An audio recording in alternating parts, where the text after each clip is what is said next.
Bom, quais as melhores estratégias, por exemplo, no ensino de história, para se utilizar, para ter uma maior atenção dos alunos em si, tratando dos assuntos?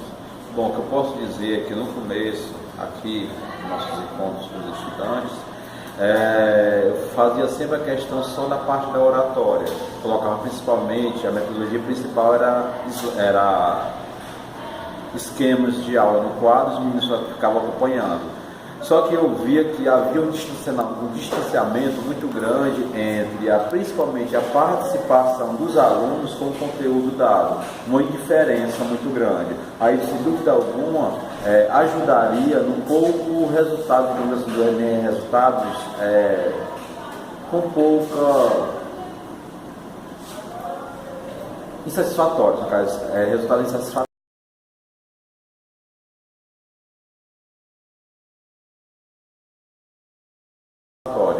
Aí qual foi que eu pensei, analisando, e vejo até que também conversas com colegas aqui na escola, que eu percebi que a utilização de método, de uma metodologia mais próxima, principalmente no que se refere para aumentar a curiosidade do aluno, aquilo fazia com que o aluno se aproximasse mais do conteúdo.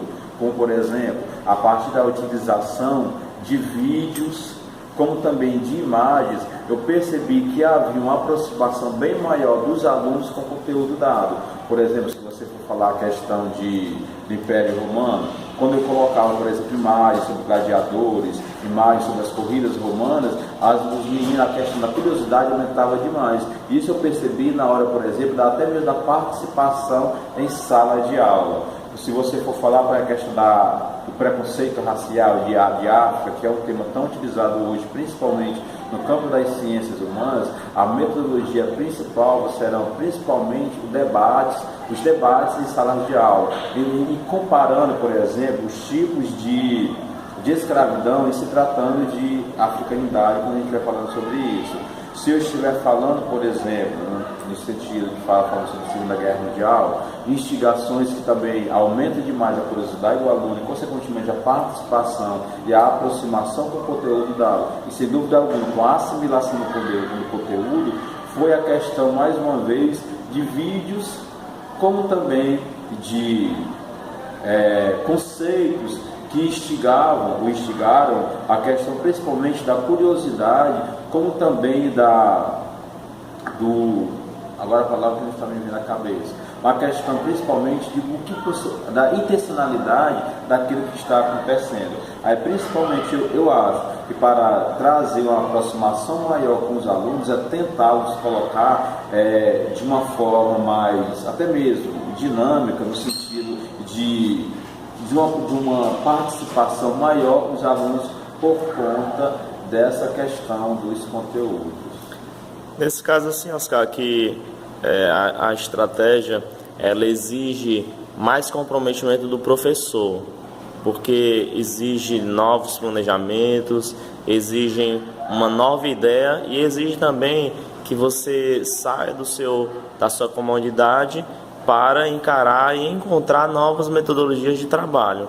E assim, como é que tu se motiva diariamente nessa busca? Bom, a motivação principal, Rafael, que eu percebi era que, através apenas de só conversando, uma aula muito expositiva, digamos assim, eu até mesmo me sentia mal, apesar, digamos, se não tivesse os meninos, se não percebesse tanta falta de interesse dos meninos em se tratando desse tipo de metodologia, através principalmente de esquemas de aula e da oratória, com pouca participação, eu até mesmo me sentia mal. Aí, como também os alunos, evidentemente, consequentemente, o processo de assimilação, de compreensão do conteúdo ficava praticamente nulo. Aí, o fator motivacional principal foi principalmente ver os alunos e você sentir o seu trabalho sendo, por exemplo, sendo contemplado, você se sentir bem com a aprendizagem dos alunos. A motivação principal foi essa, foi perceber que os alunos estão aprendendo, estão participando ativamente das minhas aulas, que realmente agora, depois de me esforçar um pouco mais, digamos assim, em termos de metodologia, eu percebo essa maior aproximação dos alunos por conta sem dúvida alguma, de uma nova abordagem sobre o conteúdo. Porque eu colocava só aqui no quadro, escrevia, e os meninos copiavam, aí não havia praticamente tempo algum para debate, não tinha tempo algum também para eles conversarem mesmo sobre o assunto, e sim apenas tempo para copiar o que estava exposto no quadro que eu ficava copiando. Apesar de tentar trazê-los para uma maior participação nesse sistema. Só que eu vi que não dava certo. Sim, Oscar, nas teorias de Paulo Freire, ele traz muito a questão da autonomia do aluno, né? Como é que você vê essa relação de trabalhar essa autonomia do aluno juntamente com essas novas perspectivas, essas novas estratégias de ensino? É preponderante, eu acho também, Rafael, para que haja realmente a aprendizagem, né, nesse processo mesmo de ensino-aprendizagem, essa questão da assimilação mesmo do conteúdo. E sem dúvida alguma, o aluno ter ele praticar a autonomia, fomenta sem dúvida alguma esse engrandecimento, digamos assim, da apreensão do conteúdo. E eu faço principalmente através das pesquisas. Coloco o conteúdo dado, por exemplo, né, a gente está muito apressado, o calendário da escola é muito apertado, a gente não permite, digamos assim, que veja todos os conteúdos. Algo que eu peço para eles, que façam pesquisa sobre o assunto e eles mesmos explanem no dia da aula, como já foi feito. Eu pedi, por exemplo, teve alguns assuntos que não deu tempo para fazer tudo, aí eu pedi para eles pesquisarem e eles mesmos chegavam em aula e explicavam o que eles tinham explicado, o que eles tinham pesquisado no caso. Aí foi muito positivo nesse sentido.